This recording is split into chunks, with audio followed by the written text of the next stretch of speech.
The sleek, angular form of the starship Equinox sliced through the inky void of space, its destination locked on the remote, frontier world of Kreshesh. Aboard the vessel, the members of the Z Echo mercenary team sat in tense silence, each lost in their own thoughts about the mission that lay ahead. John Ross, a seasoned operative despite his relatively low rank within the team, checked and rechecked his gear, ensuring that his weapons and equipment were in perfect working order. Around him, his teammates did the same, their faces grim and focused. There was Laia Vazquez, the team's tech expert, her fingers flying over the holographic displays as she reviewed the limited data they had on Kreshesh and the missing colonists. Beside her, Marcus Reeves, the burly weapons specialist, methodically cleaned and calibrated his impressive array of firearms. At the head of the group sat Commander Alara Vance, her sharp eyes studying the mission briefing with a calculating intensity. She had handpicked each member of this team for their skills and experience, knowing that the job ahead would test them all to their limits.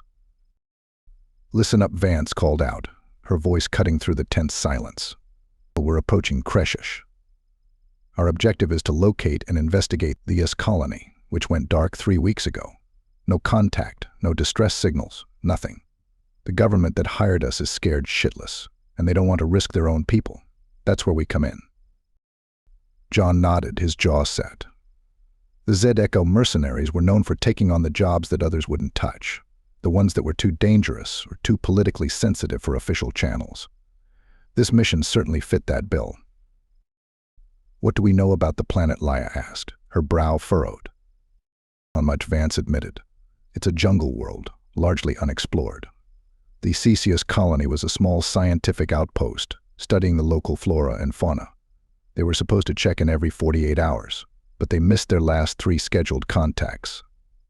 Marcus grunted, his eyes narrowing. "Could be anything. Wildlife attack, equipment failure, hell, even a mutiny."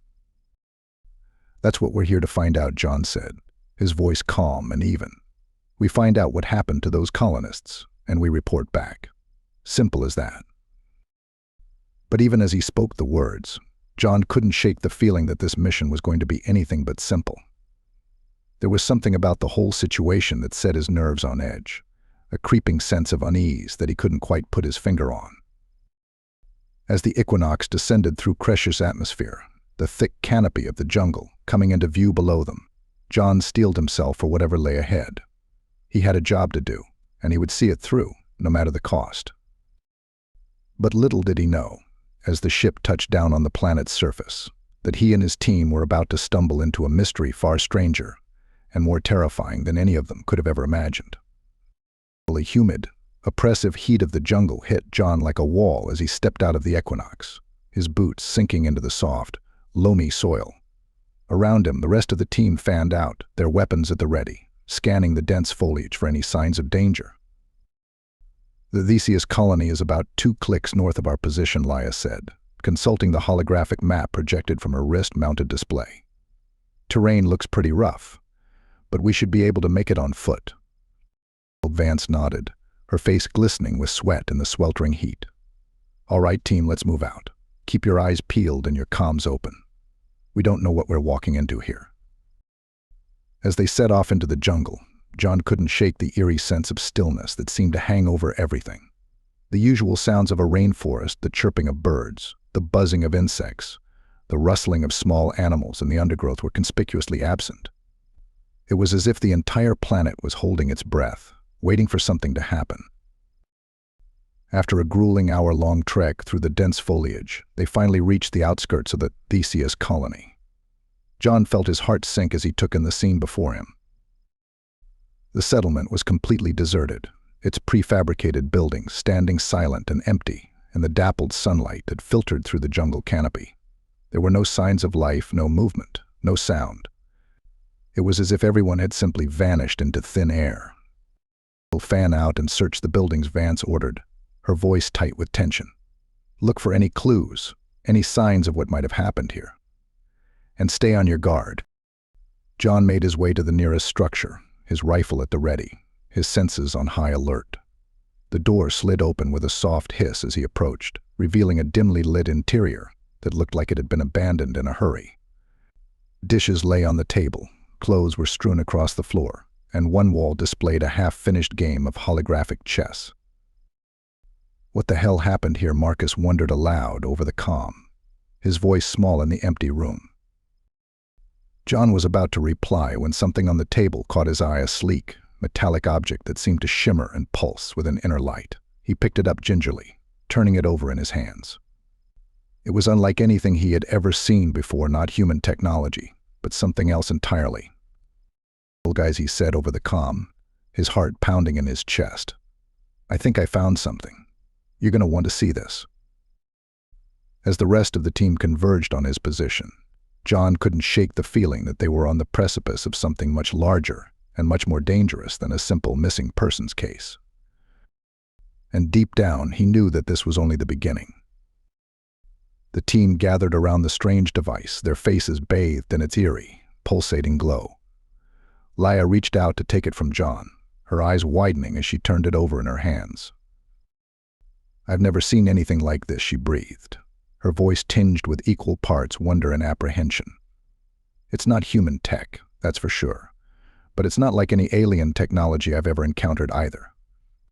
Vance's brow furrowed as she stared at the device, her mind racing. "What do you think it does?" Laia shook her head, her fingers dancing over the object's smooth surface. "I'm not sure. But whatever it is, it's incredibly advanced. We should take it back to the ship for further analysis." John nodded, a sense of unease growing in the pit of his stomach. "Agreed. But let's keep searching the settlement first. There might be more clues as to what happened here." As they delved deeper into the colony, the sense of wrongness only intensified. They found more strange devices scattered throughout the buildings, each one more enigmatic than the last. In one room, they discovered a series of complex, holographic schematics that seemed to depict some kind of massive, otherworldly structure. "What the hell is this?" Marcus muttered, his eyes wide as he stared at the shimmering projection. "It looks like some kind of ship." Laia shook her head, her fingers flying over her wrist-mounted display as she tried to make sense of the schematics. "Not like any ship I've ever seen. Look at the scale of it. It's enormous." John felt a chill run down his spine as he stared at the hologram, a terrible realization dawning on him. "Guys, I think we might be dealing with something a lot bigger than a missing persons case here." Before anyone could respond, a sudden movement caught John's eye. He spun around, his rifle at the ready, just in time to see a shadowy figure disappear around a corner. "Full contact," he shouted, his heart pounding in his chest. "We've got movement." The team sprang into action, racing after the figure with weapons drawn. They chased it through the winding corridors of the colony, always just catching glimpses of it as it stayed one step ahead. Finally, they cornered it in a small, dimly lit room.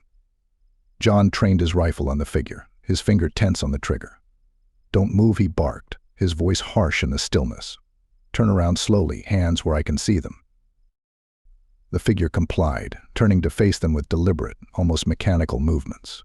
John felt his breath catch in his throat as he saw its face. It was one of the missing colonists, a woman in her mid-30s with short, dark hair and wide, terrified eyes.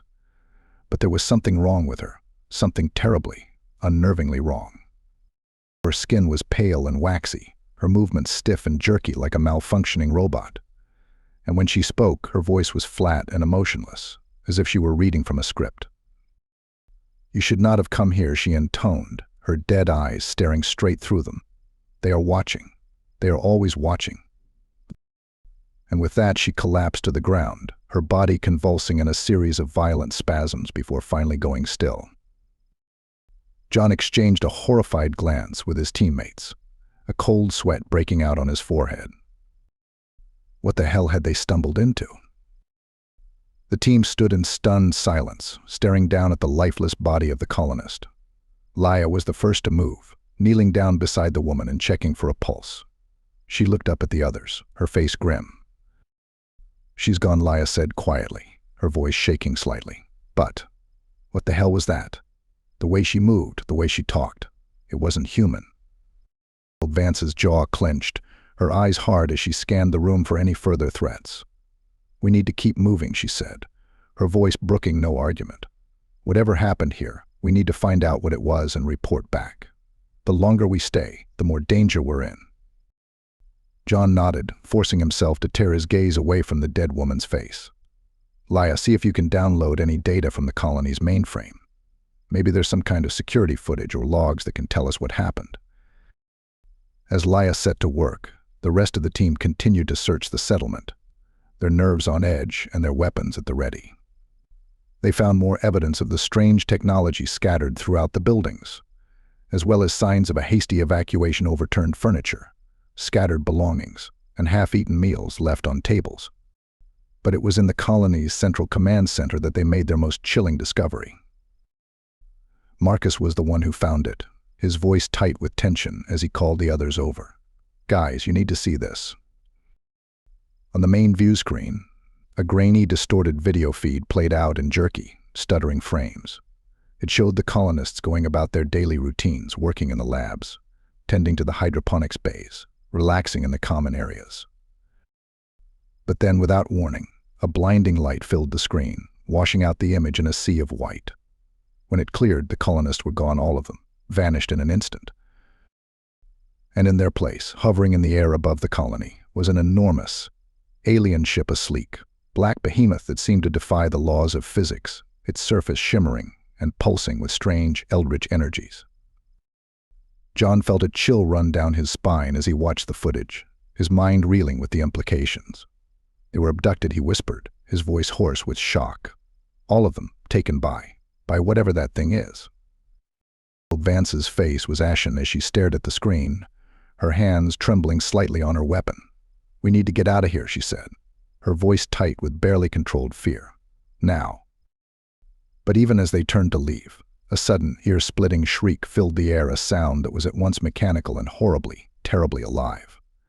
The team spun around, their weapons raised, just in time to see a swarm of things descending on the command center.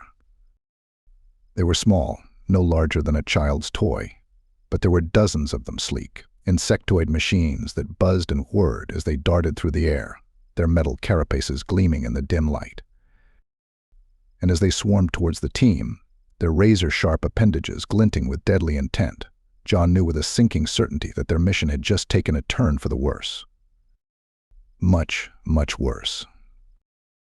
The team opened fire, their weapons roaring as they tried to keep the swarm of mechanical horrors at bay. The air was filled with the deafening sound of gunfire and the high-pitched whine of the machines, punctuated by the occasional scream as one of the things got past their defenses and latched onto exposed skin. John gritted his teeth as he fired burst after burst into the swarm, his heart pounding in his chest. Beside him, Marcus wielded his heavy plasma rifle like a man possessed, the weapon's searing bolts of energy cutting through the machines like a hot knife through butter.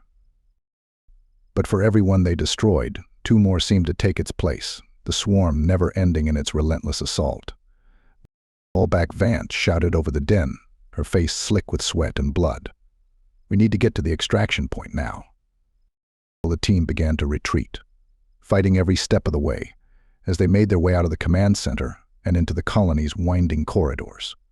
The machines pursued them relentlessly, their razor-sharp appendages slicing through metal and flesh alike with terrifying ease. Laya cried out in pain as one of the things latched onto her arm, its jagged mandibles tearing into her suit. John was at her side in an instant, ripping the machine off and crushing it beneath his boot. "I'm okay," Laya gasped, cradling her injured arm. "Just keep moving." They fought their way through the colony, the swarm never more than a few steps behind. John's mind raced as he tried to make sense of what was happening, his thoughts a jumble of fear and confusion. Who were these aliens? And what did they want with the colonists? What was the purpose of these machines, these nightmarish creations that seemed hellbent on their destruction? But there was no time to ponder such questions now, not with death nipping at their heels. Finally, after what felt like an eternity of running and fighting, they reached the colony's perimeter, the dense jungle looming before them like a wall of green. "The extraction point is just beyond those trees," Vance panted, her face streaked with grime and blood. "We need to signal the Equinox for pickup now." But even as she spoke, A new sound filled the air, a deep, resonant thrumming that seemed to come from everywhere and nowhere at once. John felt the hairs on the back of his neck stand up as he turned to face the source of the noise. There, hovering above the colony like a great, black cloud, was the alien ship from the video, an enormous, angular behemoth that seemed to defy the laws of gravity, its surface shimmering with strange, eldritch energies. And as John watched, transfixed with horror, a beam of blinding white light erupted from the ship's underside, sweeping across the colony like a searchlight. Where the beam touched, the world seemed to warp and distort, the very fabric of reality bending and twisting in ways that made John's mind ache just to look at it. And in the center of that maelstrom of light and energy, he saw them, the colonists, their bodies floating limply in the air as they were drawn up into the belly of the ship, like moths to a flame. John felt a scream building in his throat as he watched, his mind reeling with the sheer, incomprehensible wrongness of it all. But before he could give voice to his terror, the beam swept over him and his team, and the world dissolved into a blinding white nothingness. John awoke to the sound of his own ragged breathing, his heart pounding in his chest like a drum. He was lying on the floor of the Equinox's cargo hold, his body drenched in sweat, and his mind reeling with the memory of what he had just witnessed. Around him, the rest of the team lay in similar states of disarray, their faces pale and their eyes wide with shock. What happened?" Marcus asked, his voice trembling as he struggled to sit up. Did we really see what I think we saw?" Laya nodded, her face grim. "The colonists, they were taken. Abducted by that thing." Fance was already on her feet, her jaw set with determination. "We need to report this now. The government needs to know what happened here, what we're up against." John shook his head, a sudden, terrible realization dawning on him. "They'll never believe us," he said, his voice hollow. "You saw what happened, what that ship did. It's so far beyond anything we've ever encountered, anything we can even imagine. They'll think we're crazy, or worse." Vance opened her mouth to argue, but the words died on her lips as she saw the truth in John's eyes. She sagged back against the wall, her face etched with despair. "So what do we do?" she asked, her voice barely above a whisper. John looked around at his team, at the faces of the people he had fought and bled beside for so long. He saw the fear in their eyes, the same fear that gripped his own heart like a vice. But beneath that fear, he saw something else, a flicker of determination, a spark of defiance that refused to be extinguished. "We do our job," he said, his voice growing stronger with each word. "We report what we found, what we saw. And then we walk away, and we never speak of this again." The others exchanged glances, a silent understanding passing between them. They knew the risks, the dangers of what they had encountered. They knew that the truth of what had happened on Kreshesh, as a burden that they would carry with them for the rest of their lives. But they also knew that they had no choice. They were soldiers, mercenaries, trained to confront the horrors of the universe head-on. And confront them they would, even if it meant staring into the very abyss itself. Vance nodded, her face set with grim determination. "All right," she said, her voice steady. "Let's get back to base, make our report, and then get the hell out of here. And may whatever gods are listening have mercy on us all." As the Equinox lifted off from the surface of Kreshesh, John stared out the viewport at the receding jungle below, his mind still reeling with the enormity of what they had discovered. He knew that the memory of what he had seen would haunt him forever, that the image of the colonists being drawn up into that alien ship would be seared into his mind's eye for the rest of his days. But he also knew that he had a duty, a responsibility to ensure that their story was told, that the truth of what had happened here would not be lost to the ages. And so, as the stars streaked by outside the viewport, and the Equinox hurtled through the vast empty reaches of space, John steeled himself for the battles to come, battles not of gun and blade, but of truth and memory, ablutions of the indomitable human spirit against the unknowable horrors of the universe. For he knew that in the end, that was all they had: the strength of their convictions, and the courage to face the darkness head-on. The debriefing room was cold and sterile, the harsh fluorescent lights casting an eerie glow over the faces of the assembled officials. John and his team stood at rigid attention, their backs straight and their eyes fixed straight ahead as they recounted the events of their mission on Kreshesh. They spared no detail, holding nothing back as they described the strange technology they had found, the eerie disappearance of the colonists, and the terrifying encounter with the alien ship and its swarm of mechanical horrors. Throughout it all, the officials listened in stony silence, their faces betraying no hint of emotion or reaction. When the team had finished their report, the room descended into a heavy, oppressive silence, broken only by the soft hum of the air recyclers. Finally, one of the officials spoke, his voice flat and emotionless. "You understand the implications of what you just told us?" he asked, his eyes boring into John's with an intensity that made the mercenary's skin crawl.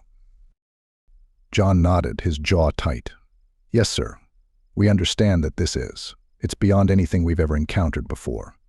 But we also know what we saw, and we stand by our report." The official leaned back in his chair, his fingers steepled before him. "You realize, of course, that this information cannot be made public. The panic it would cause, the chaos it would unleash, it would be catastrophic." Vance stepped forward, her eyes flashing with barely contained anger. "With all due respect, sir, the public has a right to know. Those colonists, their families, they deserve the truth." The official's gaze hardened, his voice taking on a sharp, warning tone. "The truth, Captain Vance, is a luxury we cannot afford. Not now, not with so much at stake." He turned to the rest of the team, his eyes sweeping over them with a cold, appraising gaze. "You have done your duty, and for that, you have our thanks. But now, you must understand the need for secrecy, for discretion." John felt a chill run down his spine as he realized what the official was implying. "You want us to forget what we saw," he said, his voice flat, "to bury the truth and never speak of it again." The official nodded, his face an unreadable mask. "It is for the greater good, Mr. Ross. The stability of our society, the very fabric of our civilization, depends on it." The team exchanged glances, a silent understanding passing between them.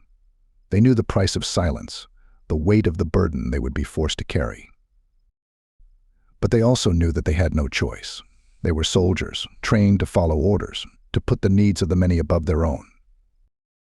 And so, with heavy hearts and troubled minds, they nodded their assent, sealing their fate in the fate of the truth they had uncovered. As they left the debriefing room, each lost in their own thoughts, John couldn't shake the feeling that they had just made a terrible mistake, that the price of their silence would be paid in blood and tears. But he also knew that it was too late to turn back now, that the die had been cast and the wheels of fate set in motion. All they could do now was to carry on, to bear the weight of the truth they had uncovered, and to pray that, in the end, it would all be worth it. The days turned into weeks, the weeks into months, and still the memory of Kreshesh haunted John's every waking moment. He threw himself into his work, taking on mission after mission with a reckless abandon that bordered on the suicidal, as if by putting his life on the line, he could somehow atone for the truth he had buried. But no matter how hard he fought, no matter how many enemies he faced, he could not escape the gnawing guilt that ate away at his soul, the knowledge that he had betrayed everything he had ever believed in. He saw the same struggle in the eyes of his teammates, the same haunted look that spoke of sleepless nights and tortured dreams. They went through the motions of their daily lives, carrying out their duties with a grim determination, but the spark that had once driven them was gone, replaced by a dull, aching emptiness. And then, one day, everything changed. It began with a rumor, a whispered word passed from one shadowy figure to another in the darkened corners of the galaxy's underworld. A word that spoke of a secret, a truth so terrible that it threatened to unravel the very fabric of society. At first, John tried to ignore it, to dismiss it as just another wild conspiracy theory, the ravings of a madman or a fool. But as the rumors grew, as more and more pieces of the puzzle began to fall into place, he could no longer deny the truth that stared him in the face. The government had known. They had known all along about the alien threat, about the terrible fate that had befallen the colonists of Kreshesh. And they had covered it up, burying the truth beneath layers of secrecy and lies, all in the name of preserving the fragile peace that held the galaxy together. John felt a rush of anger, a betrayal so deep that it threatened to consume him.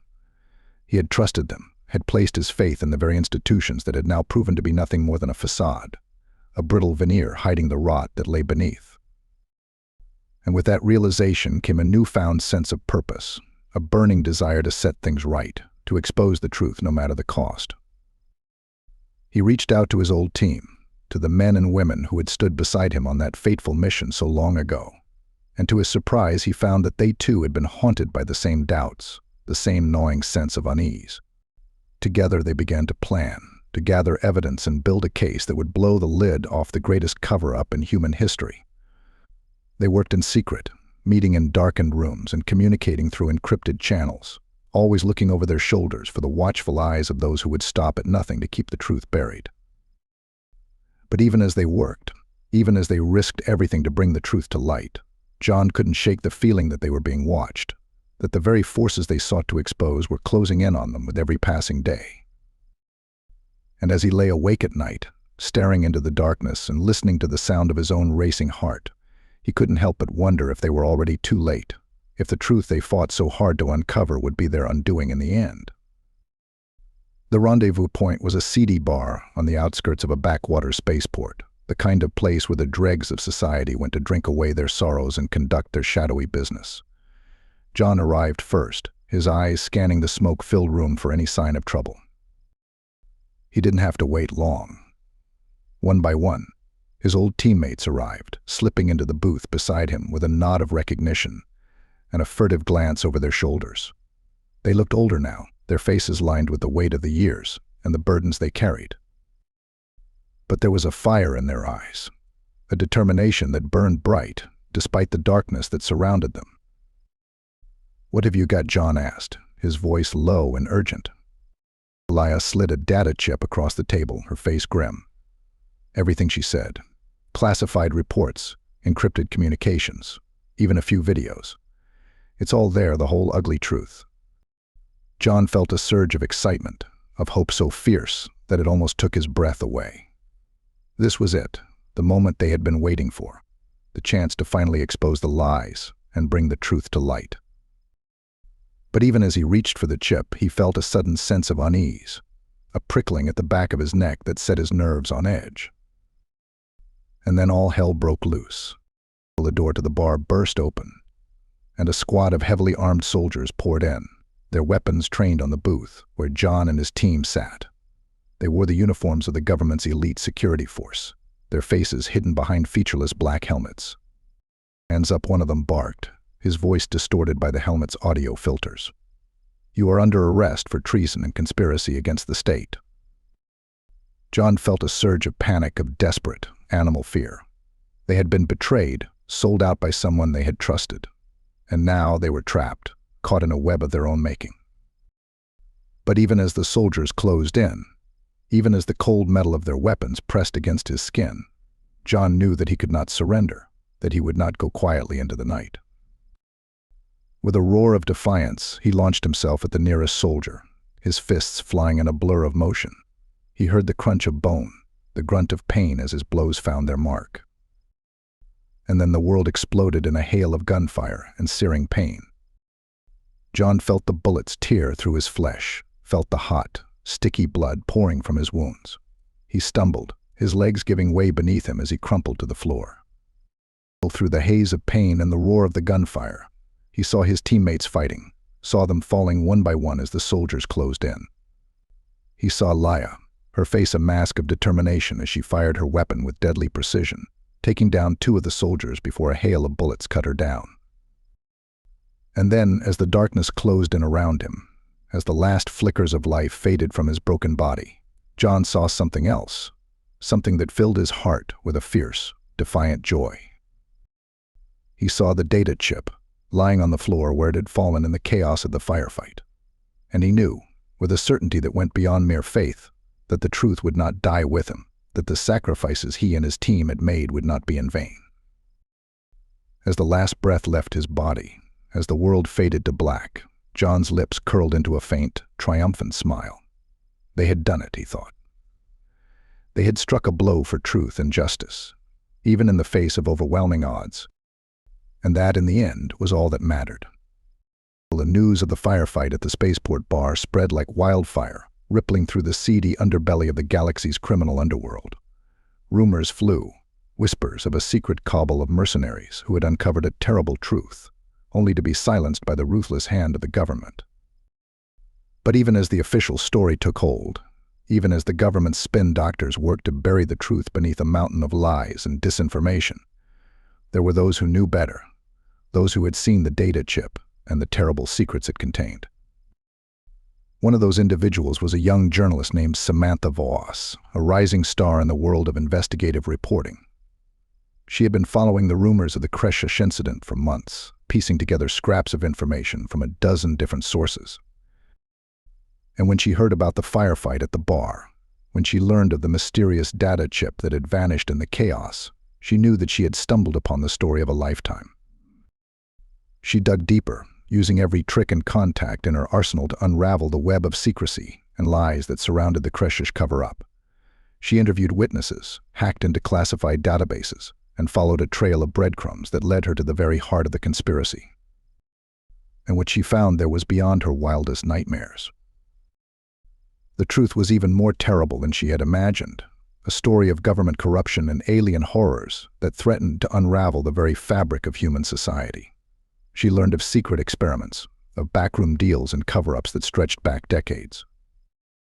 And at the center of it all, she found the name of a single individual, a shadowy figure who seemed to be pulling the strings behind the scenes, a man named Dr. Elias Roth. Samantha knew that she had to act fast, that every moment she delayed was another chance for the truth to be buried forever.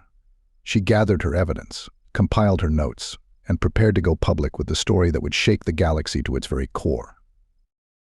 But even as she worked, even as she raced against the clock to expose the truth, she couldn't shake the feeling that she was being watched, that the very forces she sought to expose were closing in on her with every passing moment. And then, just as she was about to go to press, just as she was about to send her story out into the world, they came for her. She was in her apartment, putting the finishing touches on her article, when the door burst open and a squad of heavily armed men poured in. They wore the same featureless black helmets as the soldiers who had gunned down John and his team, their weapons trained on her with lethal precision.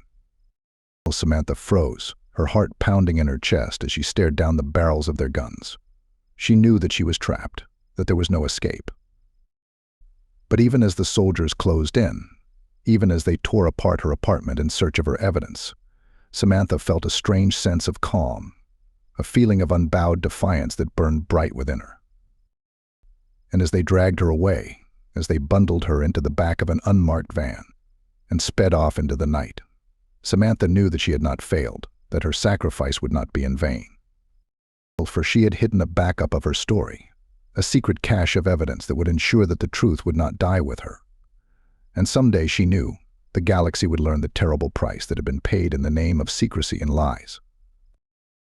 In a darkened room, hidden deep within the bowels of a secret government facility, Dr. Elias Roth sat before a bank of monitors, his eyes fixed on the screens with an intensity that bordered on the obsessive.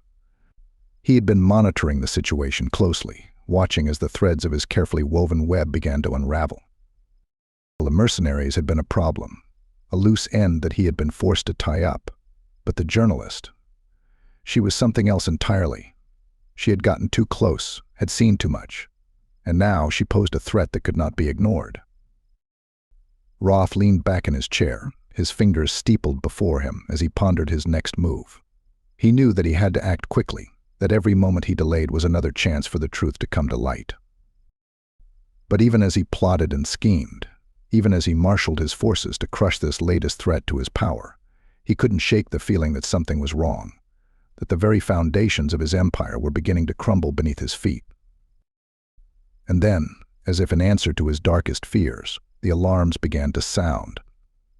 Roth shot to his feet, his eyes widening in shock as he stared at the flashing red lights and blaring sirens that filled the room. He had thought his facility was secure, that no one could penetrate its defenses. But as he watched in horror, as the security cameras showed a team of heavily armed intruders storming through the corridors, he realized that he had been wrong, that his enemies had found a way to strike at the very heart of his power. He reached for his communicator, barking orders to his security teams as he tried to coordinate a defense. But it was too late. The intruders were already at his door, their weapons trained on him with deadly precision. And then, to his utter shock, he saw a face he recognized, a face he had thought long dead. It was John Ross, the mercenary he had ordered killed, the man whose team had uncovered the truth of Kreshesh. But how could this be? He had seen the footage of the firefight, had watched as Ross and his team were cut down in a hail of gunfire. And yet here he was, standing before him like a ghost risen from the grave, his eyes burning with a fierce, implacable hatred. "Doctor," Rothjohn said, his voice cold and hard as steel, "I believe you have something that belongs to us." Roth's eyes darted to the data chip in John's hand, the chip that contained all the evidence of his crimes, all the secrets he had fought so hard to keep buried. And in that moment he knew that it was over, that the truth would finally come to light, no matter what he did. He lunged for his weapon, his fingers closing around the grip of his pistol. But before he could bring it to bear, before he could even think to defend himself, John was on him, his fists hammering into his face with a fury that was almost inhuman. Roth fell to the floor, his vision swimming as he tasted the coppery tang of his own blood. And as he looked up at the circle of grim, determined faces that surrounded him, he knew that his time had finally run out. "It's over," Rothjohn said, his voice ringing with a grim finality. "The truth will come out, and you will answer for your crimes." And with those words, the last piece of the puzzle fell into place, and the terrible, secret history of Kreshesh was finally brought to light. The news of Dr. Roth's arrest and the exposure of the Kreshesh cover-up sent shockwaves through the galaxy. Governments toppled, leaders resigned in disgrace, and the very foundations of society seemed to shake beneath the weight of the terrible truths that had been brought to light. For John Ross and his team, it was a bittersweet victory. They had achieved their goal, had exposed the lies and corruption that had festered at the heart of the government for so long. But the cost had been high, and the scars they bore would never truly heal. In the weeks and months that followed, they found themselves hailed as heroes, their names spoken with reverence by those who had once feared and despised them. But for John, the accolades and the praise meant little. He had seen too much, had lost too many friends, to ever truly find peace. And yet, as he stood before the crowds of cheering citizens, as he looked out over the sea of faces that stretched before him, he knew that it had all been worth it, that the sacrifices he and his team had made had not been in vain.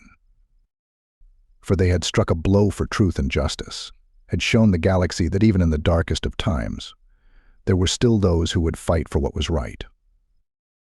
In the years that followed, John and his team continued their work, using their skills and their knowledge to root out corruption and expose the hidden truths that lurked in the shadows of power.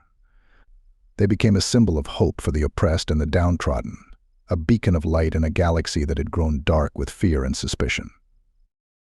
And though they faced many challenges and many enemies, they never wavered in their commitment to the cause, never lost sight of the ideals that had driven them to take up arms against the forces of secrecy and lies. For they knew, as Samantha Voss had known, that the truth was a powerful weapon, one that could shake the very foundations of the universe, and they would wield that weapon with all the strength and courage they possessed, no matter the cost. As for the fate of Kreshesh and the mysterious alien presence that had haunted its jungles, that remained a mystery, one that would perhaps never be fully solved. The government files and records that had been exposed told a tale of secrets and shadow games, of backroom deals and covert operations that stretched back decades. But the true nature of the aliens themselves, and the reasons for their interest in the tiny, backwater planet, remained unknown, lost to the mists of time and the silence of the stars. And yet, as John Ross and his team continued their mission, as they fought to uncover the hidden truths and expose the lies that threatened to destroy all they held dear, they knew that they could never rest, never let their guard down. For in a galaxy full of secrets and shadows, there were always new mysteries to uncover, new battles to be fought, and they would be there, ready and willing to stand against the darkness, no matter what the future might bring. And so as the stars turned in their courses and the wheels of history ground on, the legend of John Ross and his team grew, a testament to the unquenchable spirit of those who would fight for truth and justice, no matter the odds. When all was said and done, that was all that mattered. Not the accolades or the fame, but the knowledge that they had made a difference, that they had left the galaxy a little brighter than they had found it. And that, in the end, was enough. Thank you for listening to this story. I hope you enjoyed it. Be sure to subscribe, and please leave a like before you leave. We'll see you in the next one.